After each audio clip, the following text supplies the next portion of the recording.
10 minutos. Bueno, muchas gracias. Gracias a la Fundación, a Heinrich, a todos quienes organizan este evento. Me parece de gran importancia seguir discutiendo respecto a esto. Yo quiero decir 4 cosas y me voy a demorar exactamente 10 minutos.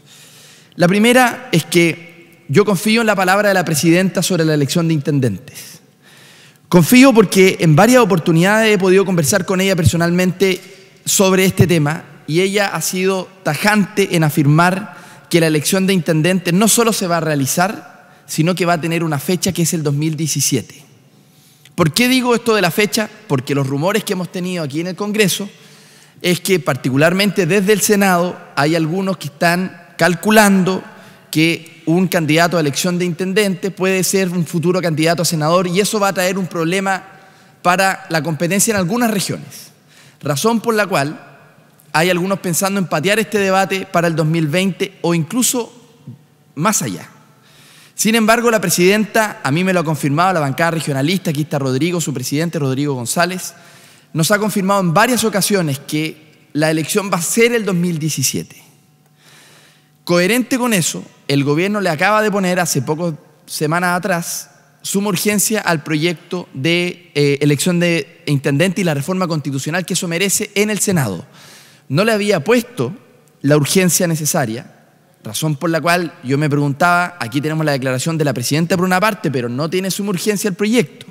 Bueno, el gobierno cumplió con ponerle suma urgencia. Yo creo que es una buena noticia. No llegó la suma urgencia, me dice Heinrich. Todavía no llega. Bueno, yo pensé que la cosa estaba bastante más clara. Bueno, da cuenta, mantengo mi sospecha entonces. ¿Cuál es la razón de una declaración de la presidenta 2017? Si el proyecto no tiene urgencia, va a ser muy difícil tener elección para el 2017. Va a ser muy difícil. Pero sumado a eso, sumado al 2017, lo decía la senadora Goich con toda razón, una cosa es el mecanismo de elección y otra cosa muy distinta es cuál va a ser la atribución que tiene. Y si yo creía que la elección de intendente en el Senado tenía alguna esperanza, puedo decir con toda razón que en la Cámara, en la Comisión de Gobierno Interior y Descentralización, en cuanto a la ley de traspaso de competencia, no tenemos ni una esperanza. El proyecto está absolutamente trancado, no tiene suma urgencia aparte del gobierno y la verdad yo veo el escenario negro en cuanto al traspaso de competencia a consejeros regionales y a intendentes electos.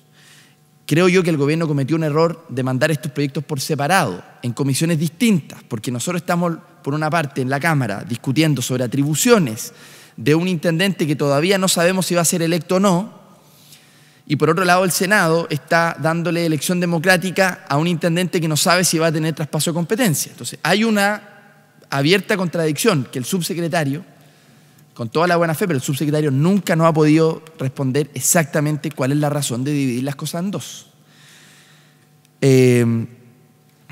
Por otra parte, creo que si tenemos elección de intendente el 2017, que yo lo veo difícil, con traspaso de competencia, que lo veo todavía más difícil porque la cosa está compleja en la Cámara, un compromiso que tomó el subsecretario con nosotros hace un mes atrás, o más quizás, es que otra de las recomendaciones relevantes de la Comisión de Descentralización, dirigida por Esteban Valenzuela y por Heinrich, era que tuvieran billetera propia, estos intendentes.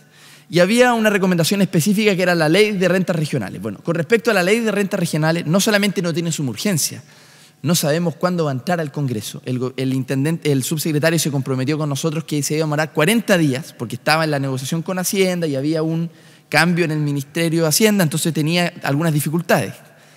Bueno, han pasado esa fecha y sin embargo no tenemos en el Congreso el ingreso de esta ley de rentas regionales. Y es más, después del cónclave a mí me queda la pregunta si es que va a venir o no esa ley de rentas regionales, porque la presidenta reafirmó la elección de intendentes, pero no reafirmó si venían con billetera propia. Entonces, yo creo que otro de los temas, otro de los focos donde hay que prender la luz, además de la elección de intendentes, si es que llegamos o no para el 2017, si es que vamos a tener traspaso de competencia, es qué pasa con la ley de rentas regionales. Porque no tiene mucho sentido pelear por los otros dos si es que no van a tener estos intendentes una billetera propia. Yo he sido partidario y he votado a favor de muchas de las reformas del gobierno, pero me parece que en este tema de reforma regional el gobierno ha sido bastante ambiguo. Y creo que el gobierno tiene que aclarar cuál va a ser el cronograma y si es que va a cumplir, porque de lo contrario, la declaración de la presidenta, que insisto, yo confío en su palabra, me preocupan más bien los partidos de la nueva mayoría, si es que le van a dar voluntad y apoyo, sobre todo en el Senado. Si es que eso va a pasar, si es que queremos el 2017, hay que ponerle urgencia ahora al proyecto y hay que mandar ahora la ley de rentas regionales, que probablemente va a ser la ley que más se va a demorar en tramitar y que es la ley más relevante de todos estos temas. Yo no creo que sean solo un problema de algunos asuntos económicos, creo que es central en la discusión que tenga este intendente una billetera propia con autonomía. No estamos diciendo que con esto vamos a modificar el Estado unitario. Hay muchísimos países que con Estado unitario tienen un gasto subnacional que en América Latina, para compararnos solo con la región, tienen el doble de gasto subnacional. Chile tiene entre el 12 y el 15, en América Latina el promedio es el 30. Si es que nos comparamos con la OECD, estamos llegando casi al 50% del presupuesto nacional con destino hacia los territorios regionales. Por lo tanto, no tiene que ver con modificar el Estado, la naturaleza del Estado, puede seguir siendo unitario, pero con un gasto subnacional relevante. Para eso necesitamos ley de rentas regionales, de lo contrario no va a pasar. Sabemos que por la sola inercia de teatinos no va a aumentar ese gasto subnacional. Tiene que haber una ley de rentas regionales que equipare un poco estas asimetrías terribles. Y por último, me gustaría comentar dos cosas más. Universidades regionales. Viene el debate sobre gratuidad y sobre cambio de reglas del juego del sistema de educación superior. La pregunta es, ¿el Estado va a cambiar el trato que tiene con sus universidades regionales, sí o no? Aquí veo que está el rector Patricio Sangüesa de la Asociación de Universidades Regionales. Un debate pendiente, y si hay una parte del sistema de educación superior en donde están los estudiantes más vulnerables del sistema, no es necesariamente en el CRUCH, es en la Asociación de Universidades Regionales. Ahí están los estudiantes más vulnerables del país. Por lo tanto, si es que alguien pretende hacer el corte de financiamiento por vulnerabilidad, el corte debiese ir justamente a favorecer a universidades regionales. Por último, un tema que me preocupa, y con esto termino, partidos regionales. Fue una de las recomendaciones que hizo la Comisión Presidencial. Lamentablemente esta recomendación, que algo logramos modificar en la cambio al sistema binominal, el ministro Peinadillo firmó un acuerdo con los independientes que permitió bajar las barreras de entrada para los partidos regionales. Segundo, crear la figura de los partidos unirregionales en una sola región. Y tercero, el compromiso era que aquellos partidos pudieran tener financiamiento en una ley que iba a llegar después, que efectivamente llegó, que es la Ley de Fortalecimiento de la Democracia, que le da un financiamiento basal en periodos no electorales a los partidos, pero el gobierno le puso una primera barrera de entrada para obtener financiamiento, y que es tener representación parlamentaria. Eso ya es discutible, pero por último, ese es el criterio que el gobierno fijó. Sin embargo, en la discusión en la Comisión de Constitución, el diputado Monkever presenta una indicación que es para restringir el financiamiento de los partidos solo, y es el resultado de la indicación Monkever, el 100% del financiamiento de la ley de partidos va a ir a la nueva mayoría y a la alianza. Es decir, se excluye completamente no solamente a los partidos regionales, también a otros partidos nacionales pero alternativos, se excluyen completamente. El 100% va a ir a los dos grandes bloques.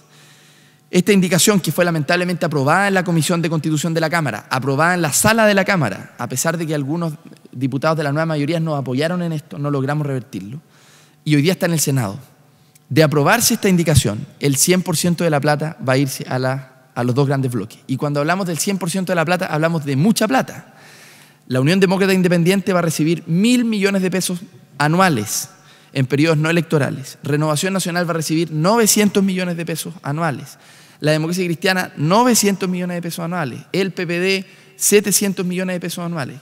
Y se va a excluir completamente la recomendación que hizo la Comisión de Descentralización, que era darle espacio a los partidos regionales, y esos espacios naturalmente tienen que ver con también darle un financiamiento basal para que puedan hacer buena política.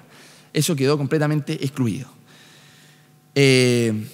Espero que el gobierno tenga voluntad para modificarlo en el Senado. De lo contrario, y hoy día tenemos un almuerzo con los senadores independientes y los diputados independientes, no queda otra que recurrir al Tribunal Constitucional. Esta vez ir al Tribunal Constitucional no es para defenderse de la democracia, más bien es para defender a la democracia. Ir al Tribunal Constitucional sería una mala noticia, porque quiere decir de que para esta elección municipal no entraría en vigencia esta ley. Pero si es que no somos capaces de modificar esto en el segundo trámite, no queda otra que ir al Tribunal Constitucional, porque garantizar solo el 100% del financiamiento para los dos grandes bloques no creo que sea defender la democracia. Hay que justamente dar condiciones igualitarias para todos. Con esto termino justo los 10 minutos. Muchas gracias.